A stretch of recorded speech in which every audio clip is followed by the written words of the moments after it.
Bonjour mes frères et sœurs, vous tous qui nous suivez, c'est Bouchal Wamba, votre serviteur depuis les États-Unis. Nous avons vraiment beaucoup de choses à partager, mais faute de temps, nous allons résumer en deux. Nous allons premièrement parler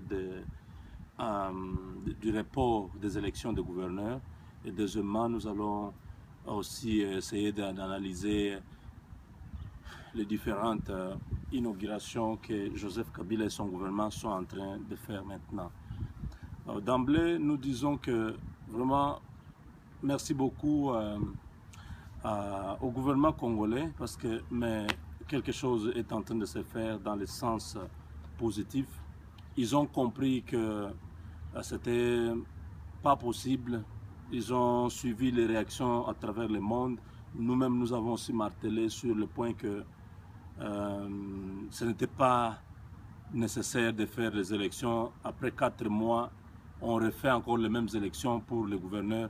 Il fallait seulement qu'on puisse attendre faire les élections de 26 provinces, une fois pour toutes, au mois d'octobre, lorsque les nouveaux députés seront élus et lorsque les nouvelles assemblées seront installées. En ce moment-là, on fait une fois pour toutes, pour tous les gouverneurs, les élections et on remplace de nouvelles personnes. Voilà, c'était bien compris, le message a été bien perçu par le gouvernement congolais. Ils ont reporté, coup de chapeau pour ça. Et nous disons qu'il y a encore beaucoup de choses à faire. Tout ce que nous disons, nous pensons qu'il y a un feedback positif qui s'est fait au niveau de Kinshasa parce que nous avons condamné, nous avons dénoncé les plaintes qui ont été orchestré contre la personne du gouverneur Moïse Katumbi et tous les autres gouverneurs qui ont été sur la liste. Le message aussi a été bien perçu. Ils ont retiré cette plainte-là. Ils ont dit non, la plainte ne concernait pas les gouverneurs. La plainte était... s'il y avait autre chose dans la plainte, le contenu n'était pas le gouverneur Moïse Katumbi. Nous disons encore merci parce que le message que nous donnons à partir de la diaspora et tous les autres amis qui réagissent à ce qui se fait injustement au Congo arrivent aux oreilles des autorités congolaises et ils essayent d'aller dans le sens où la population veut. Nous voulons aussi que les messages sur le dialogue soient bien perçus. Nous ne voulons pas que vous puissiez continuer à persister, à vouloir à tout prix tenir le dialogue pour qu'il y ait glissement. Nous disons arrêtez cette histoire, commencez à vous préparer pour les élections de 2016. C'est trop simple, les autres personnes vont prendre les choses en main et le pays va continuer. Le pays ne va pas mourir après Kabila. Le pays doit continuer à vivre. Kabila va continuer sa vie ailleurs, dans d'autres choses. La vie, ce n'est pas seulement la présidence. Il y a beaucoup d'autres choses à faire dans la vie. Voilà. Ainsi dit, nous passons au deuxième point, c'est que nous avons constaté qu'il y a beaucoup maintenant d'inaugurations. Presque chaque semaine, il y a quelque chose qui est fait à Kinshasa. Ils ont inauguré, le gouvernement congolais a inauguré l'aérogare de l'aéroport d'Ndjili, ce qui est une très bonne chose. Nous saluons cela. Nous disons que vraiment, merci beaucoup Joseph Kabila et tout ton gouvernement pour les efforts que vous faites d'avoir construit un bon aérogare pour la République démocratique du Congo. Merci pour l'immeuble intelligent que vous avez construit. Merci pour les avions que vous êtes en train d'acheter, les avions des lignes aériennes congolaises que vous voulez donner aux Congolais. Mais ça, nous nous posons la question pourquoi vous n'avez pas fait depuis les 14 années de votre pouvoir. Les guerres qui étaient au Congo ne vous empêchaient pas à pouvoir faire ce genre de choses. Vous étiez à Kinshasa, la guerre était à l'est. Il fallait quand même faire dans d'autres villes, dans d'autres provinces où il n'y avait pas la guerre. Il fallait continuer avec le processus de développement. Vous ne l'avez pas fait. Vous avez attendu les dernières minutes pour commencer à faire ça. Donc ça, nous disons que c'est la publicité électorale que vous faites. C'est une façon de vous donner une bonne image avant les élections pour qu'on dise non, voilà, écoutez, Le président Kabila est en train de faire quand même de bonnes choses. Laissons-lui encore le temps de pouvoir parachever son programme de développement. Nous, ça ne nous concerne pas. Faites ça, c'est pour le Congo. Un jour, vous allez passer. Les Congolais vont rester utiliser ces choses.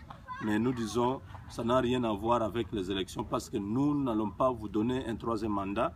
Le peuple congolais a déjà décidé dans la Constitution que vous avez des mandats. Après vos 2 mandats, il faut partir. Il faut laisser aux autres la place. Il faut savoir partir.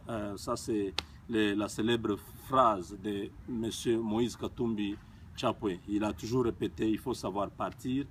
Il faut respecter la Constitution. Voilà un peu notre contribution pour ce qui s'est fait au Congo.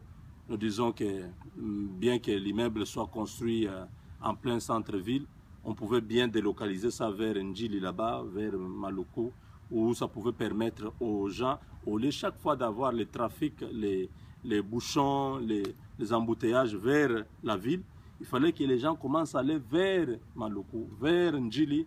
Comme ça ouvre la ville parce que Kinshasa doit être urbanisé. On doit ouvrir d'autres villes. Nous le voyons ici aux États-Unis.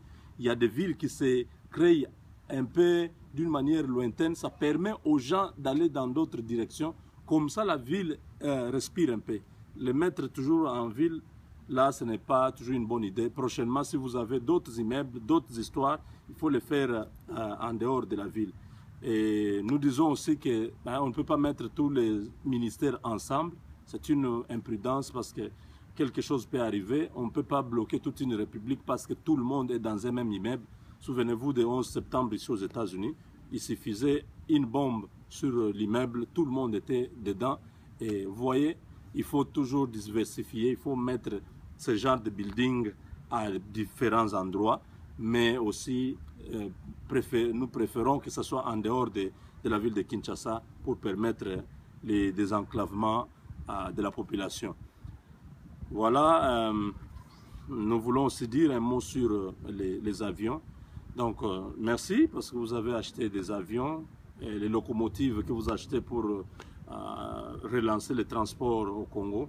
Mais il ne faut pas que ce soit un marketing politique où vous devez mobiliser et la presse et tout le monde, tous les ministres vont là-bas pour acclamer.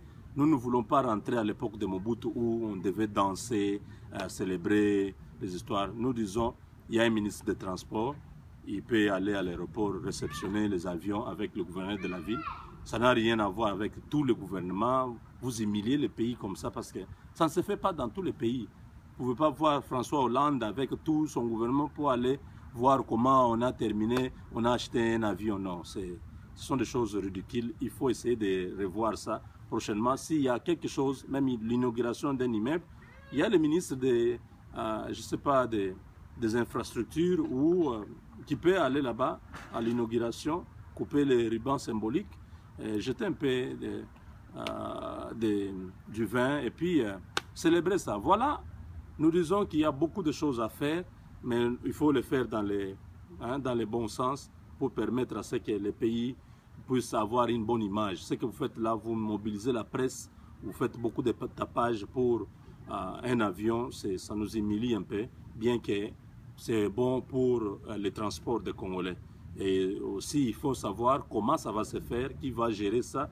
Est-ce qu'on va maintenir ça dans les conditions normales? Parce que l'AC existait. C'est quand Kabila est venu que l'AC a disparu. La société LAC était là. Donc je ne sais pas, les avions là ont été vendus ou comment, on ne sait pas. Mais c'est quand même bien, vous vous êtes rappelé qu'il fallait que toutes ces choses-là soient au pays.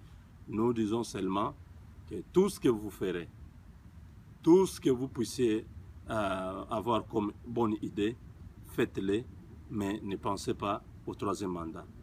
Je dis, je vous remercie.